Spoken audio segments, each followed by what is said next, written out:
Kita tahu bahwa wartawan itu adalah wartawan sebagai guru masyarakat. Ya, ini ada anggapan bahwa humas itu adalah tukang bawa-bawa tas direktur gitu. Ada juga yang itu begitu. Humas penjaga citra itu, Penjaga dan citra. itu bukan itu tujuan humas. Bukan itu tujuan humas, bukan hanya memoles ya. Bukan memoles.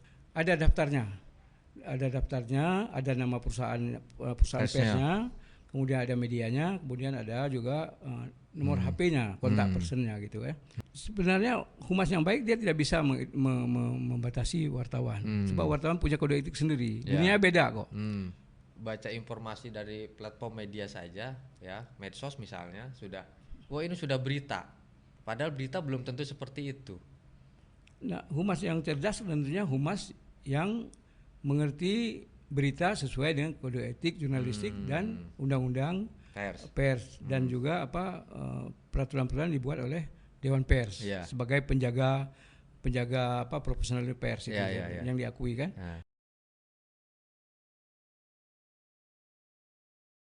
Baik, jumpa lagi dengan podcast LPD Circle ya.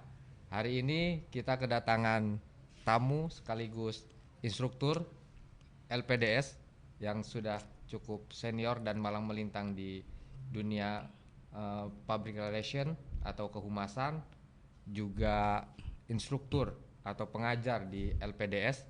Beliau adalah Pak Ridwan Nyak Baik. Saya biasa manggilnya, meskipun saya lebih junior, tapi mungkin biar lebih akrab, kami atau saya akan menyapa dengan Bung RNB atau Bung Ridwan. Apa kabarnya Bung RNB? Selamat, so far. Oke, bagus. Baik-baik ya. Baik, so far, sehat so ya, good. alhamdulillah.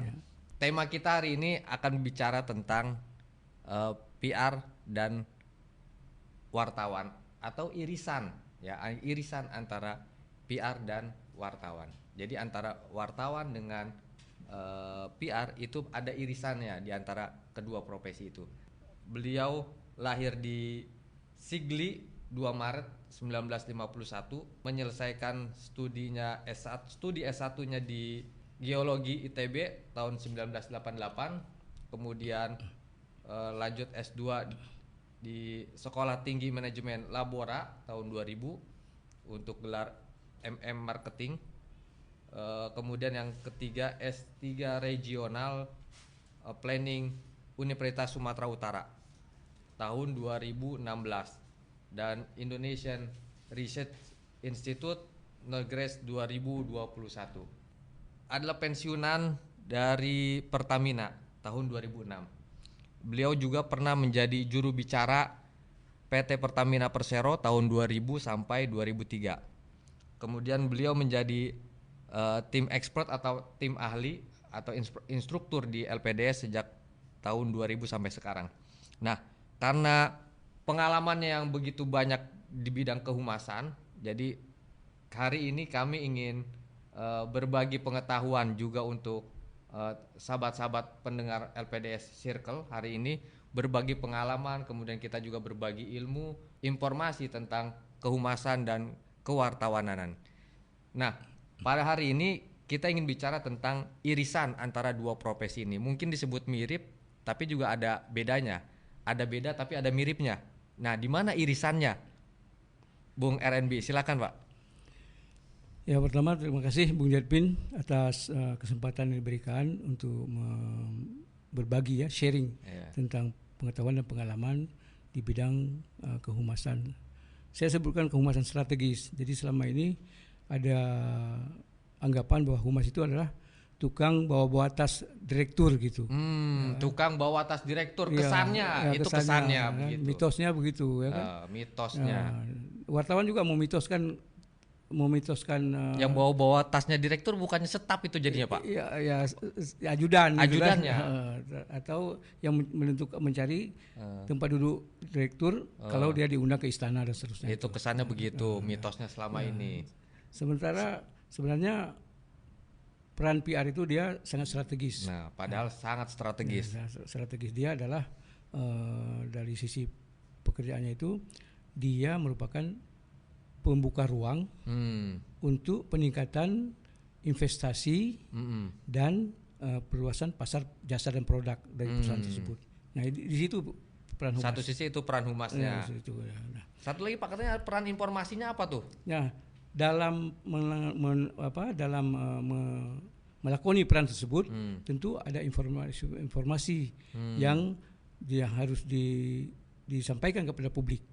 Nah, dalam informasi disampaikan kepada publik, untuk apa disampaikan kepada publik? Supaya reputasi atau keandalan dari perusahaan tersebut, misalnya dia punya untung terus setiap tahun, bukunya bagus terus, plus kan, sehingga dengan disampaikan kepada publik, tentunya kepercayaan publik meningkat. Oh, ini perusahaan bagus. Kalau ada jual saham, tentu sahamnya tambah meningkat di pasar saham. Nah, berdasarkan informasi tadi ya. Tapi informasinya harus informasi yang betul-betul valid ya, bukan informasi yang sekedar dipoles-poles saja. Enggak, itu kan sudah audit. Ya. Nah, sudah diaudit karena katanya banyak juga yang cuma dipoles-poles saja tuh Pak. Betul nggak? Ya, itu ada juga. Ada juga yang begitu. Humas penjaga citra itu, dan itu bukan itu tujuan humas. Bukan itu tujuan humas, bukan hanya memoles ya. Bukan memoles. Karena prinsip humas itu sering dibilang do what you talk, talk what you do. Apa yang kamu lakukan, kamu ceritakan, sampaikan informasinya. Apa yang kamu sampaikan itu betul-betul kamu kerjakan. Gitu. Jadi nggak cuma NATO. Not only talk. Bukan NATO. Talk action, talk only gitu. Ya, bukan cuma action doang, tapi ngomong mulut juga. Enggak. Itu tentu publik sekarang kan, apalagi sekarang ya. Sekarang era yang transparan begini ya, jejak digital ada. Kalau humasnya NATO, besok langsung nggak dipercaya orang. Besok langsung teman-teman itu akan menjauh semua, karena ini tahu bahwa nggak bisa dalam era sekarang ini. Dulu aja nggak mungkin kita begitu. Prinsipnya nggak boleh seperti itu. Irisan lainnya apalagi dengan wartawan? Itu humas. Di sisi lain wartawan ya. Wartawan sebagai jadi humas sebagai penjaga informasi perusahaan, sementara wartawan tugasnya adalah menyampaikan informasi publik, ya kan? Ya, keduanya ini beda. Informasi perusahaan, humas mengabdi kepada perusahaan, sementara wartawan dia mengabdi kepada publik. Jadi bedanya dua ya, satu prinsipnya itu beda prinsip bahwa humas mengabdi kepada perusahaan, sementara wartawan mengabdi kepada publik atau masyarakat. Ya. Tapi di kedua kutub itu ada irisannya, sama-sama mengelola informasi. Irisannya sama-sama mengelola informasi. Satu informasi perusahaan, yang satu lagi informasi publik. Nah, di informasi perusahaan itu ada bagian yang menjadi informasi publik. Sebab perusahaan itu kan juga dibilang corporate citizenship. Dia juga warga negara ke perusahaan. Dia juga bayar pajak dan sebagainya, gitu kan. Nah, informasi berapa besar dia bayar pajak, berapa besar produksinya, berapa besar kecanggihan SDM-nya, berapa persen kecanggihan teknologi yang dimiliki, itu semua kalau dikomunikasikan kepada publik lewat wartawan, itu akan menjadi reputasi. Tadi disampaikan bahwa satu prinsipnya adalah mengabdi kepada, kalau humas ya, mengabdi kepada perusahaan.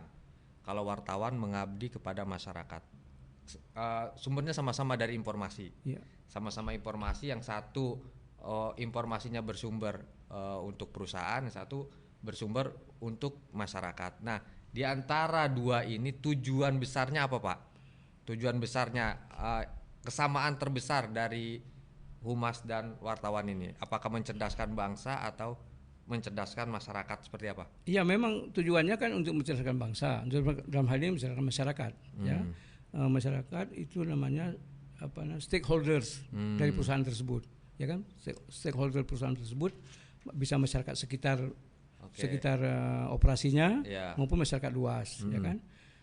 Penting dia ketahuan, katakanlah operasi suatu perusahaan migas misalnya. Masyarakat sekitar itu harus diedukasi supaya kalau ada apa-apa mereka sudah mengerti, ya kan? Katakanlah ada masa bocor, ada gas bocor, ya kan? Supaya masyarakat tidak panik. Oh, ini masyarakat ini ada bau gas gitu.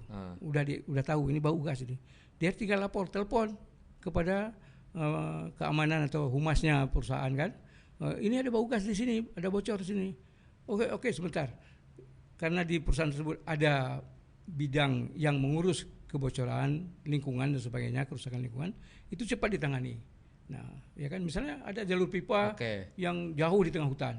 Artinya tetap membutuhkan sumber informasi atau penyampai informasi ya untuk peristiwa-peristiwa semacam itu. Nah, tentu dalam informasi itu banyak hal yang dari satu sisi humas pasti banyak informasi yang seharusnya bisa disampaikan ke publik, tapi tentu tidak semua harus disampaikan ke publik. Sama masa wartawan juga pasti punya informasi-informasi atau peristiwa yang layak untuk disebarkan, diberitakan dan layak untuk diberitakan ke publik.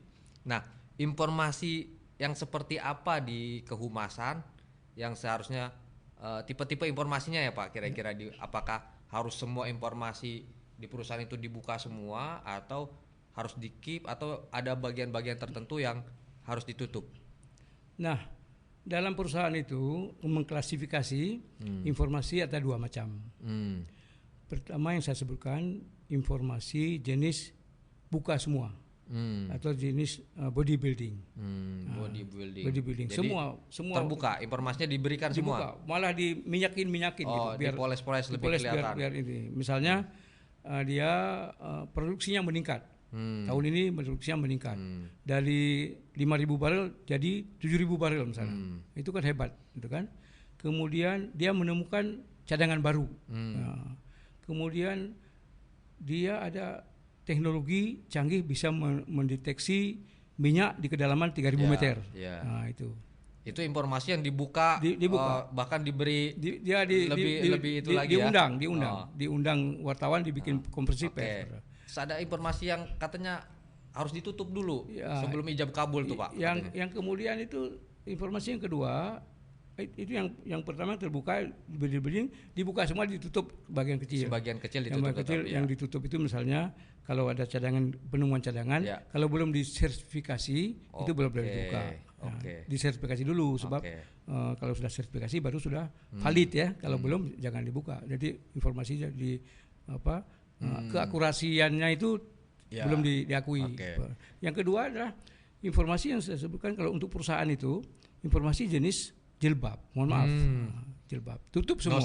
Nosara bukan Sara ya. Informasi yang tertutup hanya diasosiasi kan. Diasosiasi. Jilbab tutup semua itu. Sampai mata aja yang kelihatan. Ya kan? Kapan dibuka? Kalau sudah ijab kabul. Kalau sudah ijab kabul dibuka habis.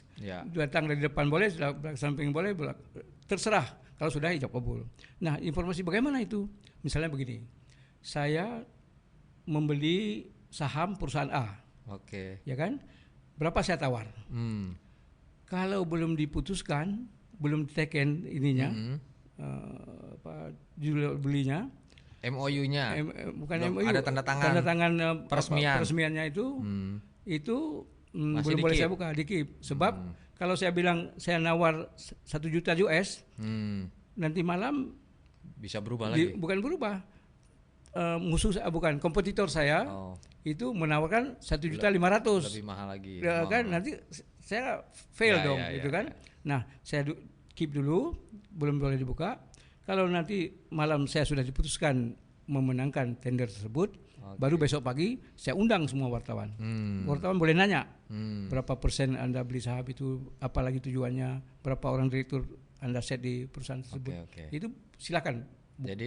Jadi ada informasi yang terbuka dalam tanda petik sedikit vulgar tapi ditutupi sedikit juga. Kemudian ada yang informasi yang ditutup habis dulu. Tertutup ya. Dibuka kalau sudah tanda tangan. Kalau kecuali sudah tanda tangan, sudah ijab kabul bahasanya seperti itu. Pak, biasanya kan tidak semua wartawan nih, mohon maaf, ada juga ya. Biasanya ya, mungkin tidak semua juga. Teman-teman ini yang liputannya hanya kulit-kulitnya aja, luar-luarnya aja, sementara dalemannya tentang misalnya dia liputan di migas tapi orang baru, wartawan baru gitu, hanya tahu ya luarannya aja, lapisan-lapisan luar. Nah, biasanya apa yang dilakukan oleh kehumasan di perusahaan migas gitu untuk wartawan-wartawan yang liputan di migas supaya mereka knowledge-nya ada tambahan pengetahuan? Karena keakurasian berita itu berpengaruh kepada sumber berita, ya kan? Sehingga si sumber berita sebenarnya membuat program upgrading wartawan.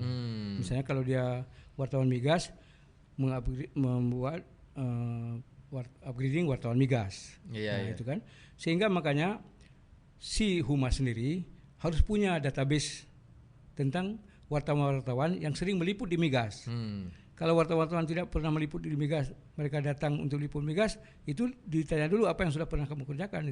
Jadi ada daftarnya, ada nama perusahaan persnya, kemudian ada medianya, kemudian ada juga nomor HP-nya, kontak personnya gitu ya. Sehingga dia kalau ada apa-apa itu mereka diundang untuk pertama misalnya konferensi pers, mereka lah diundang sebab mereka yang menulis tentang pers. Kedua, supaya tulisannya itu tidak menyimpang, apalagi ada kata-kata tentang teknologi yang sangat nyelimet sedikit, ya kan, supaya tidak salah, itu dibikin edukasi yang materinya itu tentang industri dari industri perusahaan tersebut gitu, yang digeluti perusahaan tersebut. Lalu Humas juga harus tahu mana informasi yang sangat digemari, yang punya news value, mana informasi yang dianggap, mohon maaf, sampah sama wartawan. Kadang-kadang begini, kalau si Humas tidak ngerti, dia bikin news bikin press release, dan yang dilihat kalau lihat di wartawan ini, ini nggak punya nggak ada news value, cuman bahasa-bahasa misalnya what, who, where aja. Ya kan? Jadi nggak ada news value. Apa yang ada news value kan kalau ada jawaban tentang bagaimana, how, tentang how, unsur how, dan what next. Apa yang dilakukannya setelahnya? What next. Nah, untuk sampai ke situ, si Humas harus juga mengerti tentang industrinya dan juga menyampaikan tentang mekanisme tentang sesuatu data yang ada yang bagus. Supaya wartawan, ini betul-betul daging. Berarti sering juga perusahaan-perusahaan itu melakukan semacam pelatihan untuk wartawan di bidang tertentu itu, Pak. Ya, perusahaan-perusahaan besar itu dia punya anggaran untuk melakukan latihan kepada wartawan yang sering meliput di perusahaan tersebut. Kenapa? Karena itu tadi, kalau dia salah nulis, ya kan, meralatnya itu lama, ya kan. Tapi kalau dia betul menulis, reputasi si perusahaan tersebut betul-betul, katakanlah, mutiaranya itu kelihatan. Cahaya intannya itu kelihatan kalau si wartawan nulis betul. Nah, tapi kalau wartawan nggak nulisnya salah-salah, ya kan, atau keakurasian produksi aja. Kalau produksinya misalnya 50 barrel ditulis 500 barrel kan 01 hilang. Gitu kan. Jadi sangat teknis ya, supaya wartawan juga mengerti hal-hal teknisnya ya. Ya seperti, dan akurasinya juga tepat. Ya seperti gas lah. Ya. Gas kan sering disebut juta kaki kubik. Ya itu kan? Kurang ngerti tuh kalau yang nggak biasa liputan di migas gitu. Iya, apalagi kalau ditulis million kubik feet, ya kan udah nggak tahu. MMB apa tuh? Ya, kan? MMB itu kan. Ya. Lebih bagus sebenarnya juta kaki kubik. Tapi itu bukan berarti ada semacam intervensi kepada wartawan di lingkungan yang biasa meliput di tempat itu untuk, Anda kan sudah kami beri pelatihan, Anda kan sudah kami beri pencerahan tentang ini, Anda jangan nulis yang seperti itu. Ada nggak yang seperti itu, Bang? Sebenarnya Humas yang baik dia tidak bisa membatasi wartawan, sebab wartawan punya kode etik sendiri. Dunia beda kok. Wartawan seperti tadi sudah kita katakan, wartawan mengabdi kepada publik, ya kan? Si ini mengabdi kepada perusahaan. Dia harus bisa mencerdaskan wartawan supaya wartawan itu menulis sesuai dengan dengan benar dan akurat gitu, jangan sampai salah gitu. Jadi tidak ada membatasi wartawan harus ikut A, B, C dan lain tentu itu ya. Wartawan tetap bebas, tapi dia harus tetap bertanggung jawab dengan karya tulisnya itu, karya jurnalistiknya. Nah, makanya itu kan dalam hal ini misalnya seperti LPDS sebagai lembaga pendidikan. Nah, jadi Humas itu bisa bekerja sama dengan LPDS untuk mendidik wartawan dan juga memberi informasi-informasi. Juru bicara dari Humas itu memberikan informasi, ini loh kegiatan-kegiatan kami gitu kan. Itu satu. Yang kedua, LPDS juga sebagai ini lembaga pendidikan pers, dia kan sering mengadakan katakanlah lomba menulis karya tulis dari bidang-bidang tertentu. Kalau dia bidang migas, kita lihat aja karyanya. Kalau karyanya itu 100% mirip bernuansa bernuansa rilis dari perusahaan tersebut, itu nilainya 0. Sama aja, sama isinya ya dengan yang lain. Berarti dia nggak punya angle. Iya, nggak punya angle. Sama dia. Nah, dan selain sama dengan yang lain juga sama dengan press release. Ya kan? Press release kita lihat. Tahu ini press release kan? Misalnya press release apa? Narasumbernya Humas. Ya kan? Kalau dia tulis narasumber Humas, udah deh. Cuma satu orang narasumber. Itu harus dibina lagi itu ya. Itu harus dibina lagi itu. Ya, enggak, nilainya 0 tuh. Dalam apa? Dalam lomba karya tulis tentang industri tersebut. Tapi kalau dia misalnya Humas juga dikutip, terus dia juga acu kepada katakanlah pakar, baik pakar kampus maupun pakar yang lain, nah itu berarti ada nilai. Pak, kembali ke era saat ini ya, hanya menerima satu sumber informasi, misalnya tidak hanya dapat informasi dari media cetak, media online atau dari televisi, radio, tapi juga sudah sangat beragam media informasi yang sampai ke masyarakat. Ada medsos ya dengan berbagai macam platformnya itu. Nah, itu di kalangan Humas saat ini apakah dengan kemunculan platform-platform media itu wartawan yang bekerja di media-media mainstream itu masih dianggap penting, dianggap dibutuhkan sebagai saluran informasi bagi perusahaan di itu? Dalam era sekarang ini ada juga perusahaan-perusahaan besar membuat media sosial sendiri gitu. Humas itu juga meng-create media sosial sendiri. Apalagi kalau dianggap yang menganut post-truth itu ya. Pokoknya berita itu kalau di-drill terus, dikasih terus versi walaupun dia sendiri, kebenaran versi dirinya sendiri. Kebenaran dirinya sendiri terus itu dianggap publik akan ini. Jadi dia ciptakan sendiri kebenaran itu. Jadi tidak diserahkan kepada wartawan. Nah, tapi sebenarnya publik itu bisa melihat kalau publiknya bisa menilai ya kan. Oh, ini produk sendiri ya. Jeruk makan jeruk. Nah, jadi tingkat kepercayaannya itu rendah. Artinya sebenarnya masih wartawan itu yang profesional, yang kompeten itu yang sebaiknya tetap menjadi rujukan informasi. Ya, mereka Humas itu harus sekali lagi bermitra dengan wartawan. Sebab dia butuh wartawan untuk menyampaikan daging-daging informasi-informasi daging itu kepada publik, betul bisa diterima oleh publik sebab yang menyampaikannya wartawan. Kita tahu bahwa wartawan itu adalah wartawan sebagai guru masyarakat. Ya gitu.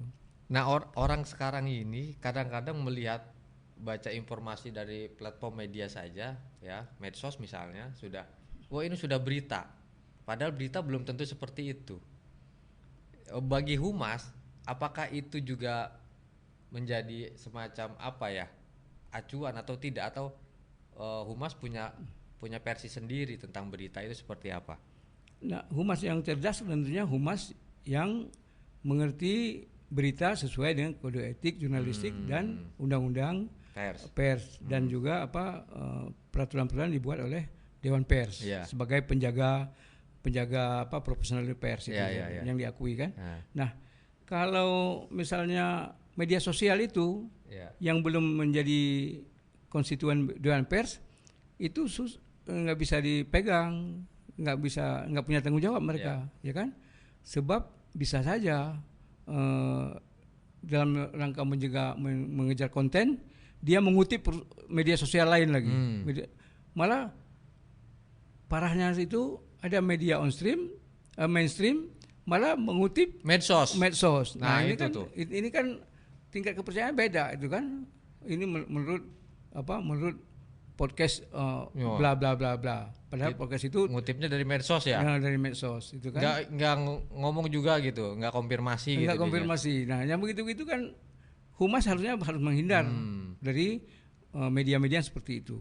Nah, walaupun humas bisa bikin juga media sendiri, medsos sendiri, tapi itu tadi tingkat kepercayaan publik akan beda kalau itu memang betul-betul media yang yang dikonstituen dari Dewan Pers. Oke.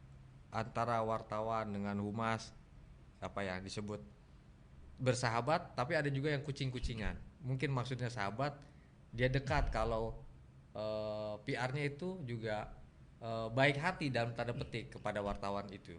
Tapi kucing-kucingan kalau wartawan atau PR-nya itu juga tidak kurang klop lah ya dengan wartawan, sehingga akan membuat berita-berita yang nakal-nakal, berita-berita yang tidak sesuai fakta misalnya. Nah, fenomena-fenomena seperti ini apakah waktu Bapak dulu Bung RNB menjabat sebagai juru bicara atau humas di perusahaan migas itu ada juga seperti itu? Nah, kalau ada yang seperti itu, pertama kita akan blacklist. Kalau dia misalnya menulis bukan fakta, ya kan, dan menulis cerita orang tidak pernah konfirmasi ke kita. Jadi itu kalau pertama kita suratin supaya dia ralat. Yeah. Sebab versi narasumber dia itu karena menyangkut perusahaan kita itu harusnya dia konfirmasi kepada kita, ya kan? Masalah nanti plus minusnya itu biar publik yang menilai. Nah, itu, ya kan? Kita memberi memberi kebebasan juga kalau dia ingin mewawancara narasumber ABCD-nya. Nah, itu. Jadi kita tidak pernah menutupi ini nggak boleh kita protek, tidak. Sekarang informasi apa yang Anda perlukan, ya, gitu kan. Tapi kadang-kadang repotnya begini, radio misalnya, radio dia perlu voice sebenarnya. Informasi yang diedarkan humas sama, informasi sudah sama pentingnya, sama dengan informasi yang dikeluarkan oleh ucapan direktur, ya kan. Tapi karena dia perlu voice dari direktur atau katakan TV perlu foto direktur langsung dengan stop interview gitu ya, itu langsung nilainya lain gitu. Nah, makanya kalau humas sudah kerja baik ya, sudah hubungannya baik, kita bisa bilang informasinya ini, direktur juga akan ngomong seperti ini, nanti kan. Tapi kalau Anda perlu foto, nanti saya atur kapan Anda bisa motret direktur tanpa mengganggu dia. Misalnya ketika direktur mau ke tempat parkir, dia bisa stop sebentar, ya kan? Kita udah kontak. Ini ada teman dari TV atau dari radio ingin voice, ya, sehingga mohon waktu Bapak sebentar. Nanti sambil ke tempat parkir, nanti berdiri sebentar. Itu sudah teman-teman sudah cukup segitu sesuai kebutuhan. Jangan minta 2 jam 3 jam kan waktu direktur terbatas gitu. Ya. Penting Semakin kan menarik ya sahabat-sahabat sekalian, kita dengar dari pengalaman Pak Bung RNB ini ya. Saya ingin semacam mengkonfirmasi Pak. Ini kan banyak nih kalau misalnya dari wartawan ke humas atau menjadi PR gitu ada ya. Ada tapi banyak. Kalau humas menjadi wartawan kadang-kadang sangat jarang sekali. Ya. Mungkin nyaris 90% tidak ada. Ya. Dari humas menjadi wartawan, yang ada adalah wartawan menjadi humas atau menjadi PR. Nah, dalam konteks ini wartawan yang menjadi humas atau menjadi PR sebagai orang yang pengalaman di bidang kehumasan, apa pesan Bapak terhadap kawan-kawan jurnalis yang alih profesi menjadi humas di perusahaan tertentu? Ya. Yang paling penting bahwa dunia humas itu bukan hanya hubungan dengan wartawan. Dia adalah mengelola informasi, baik informasi keluar maupun informasi ke dalam. Nah, itu banyak. Oleh karena itulah teman-teman yang dari wartawan jadi humas, mungkin dia akan baik dengan media relation. Tapi di balik media relation masih ada lagi. Misalnya event organizer, dia harus menjalankan event, kemudian dia juga harus memberi masukan kepada direktur tentang environment scanning. Jadi humas itu juga berperan sebagai environment scanning tentang aspek sosial. Oke. Jadi dia harus bisa memberikan masukan bagaimana pendapat publik terhadap perusahaan ini. Dia juga harus bisa mengedukasi. Jadi bukan berpikiran pendek atau berpikiran enteng bahwa jadi humas hanya sekedar buat press release yang rilisnya itu bisa dimuat di media, tapi juga harus memberi masukan kepada perusahaan mana informasi-informasi penting, mana informasi yang harusnya di keep gitu kira-kira Pak ya. Ya, humas itu bertanggung jawab terhadap informasi environment scanning ya tentang perusahaan. Misalnya begini, humas itu kan mempelajari berita apa saja selama seminggu ini tentang perusahaan tersebut. ABCD macam-macam kan. Ada berita plus, ada berita minus. Ya, humas kan harus bisa menganalisa itu dan itu harus disampaikan kepada direksi. Pak direksi, wajah kita dalam minggu ini begini loh. Nah, kenapa wajah kita begini? Ini semua wartawan semua media tulis begitu. Cetak TV, online, itu semua begitu kan. Nah, kenapa? Oh, rupanya ini gara-gara satu berita ada kebocoran di satu daerah yang tidak ditangani cepat. Sampai 2-3 hari bocor sehingga airnya jatuh ke empang, mati ikan semua. Masyarakat protes, ya kan? Gara-gara itu citra kita jelek. Artinya apa? Besok itu kalau ada kebocoran langsung diitukan. Nah, kalau masih dimuat juga sudah selesai. Tadi seperti saya katakan, misalnya dia bocor jam subuh misalnya bocor karena hujan lebat, bocor tumpah itu limbah ke sungai, mati ikan semua, masyarakat nggak bisa ambil air untuk mandi dan macam-macam. Kalau cepat ditangani jam 8 selesai, sudah habis, sudah bersih lagi karena dibersihkan dengan kimia, dengan dikumpulin dan seluruhnya limbah tersebut.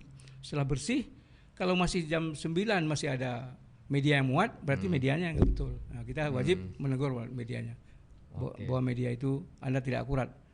Kita bisa meninjau sama-sama ke lapangan. Baik Pak, saya kira cukup obrolan kita dalam LPDS Circle ini ya, podcast kita ini. Saya ingin menggarisbawahi bahwa berarti antara profesi wartawan dengan humas atau PR itu sama-sama berperan dalam memberi informasi. Hanya informasi yang dibutuhkan beda. Satu informasi untuk perusahaan, yang satu informasi untuk publik atau mengabdi kepada publik. Tapi pada intinya semuanya adalah ingin atau turut mencerdaskan bangsa, kehidupan bangsa dengan informasi yang dengan perannya masing-masing itu. Saya kira itu Bung RNB, saya terima kasih banyak atas waktu dan kesempatannya pada hari ini. Sampai jumpa sahabat-sahabat sekalian pekan depan. Saya atas nama rekan-rekan kerja LPDS Circle mengucapkan terima kasih. Selamat siang. Assalamualaikum warahmatullahi wabarakatuh. Waalaikumsalam warahmatullahi wabarakatuh.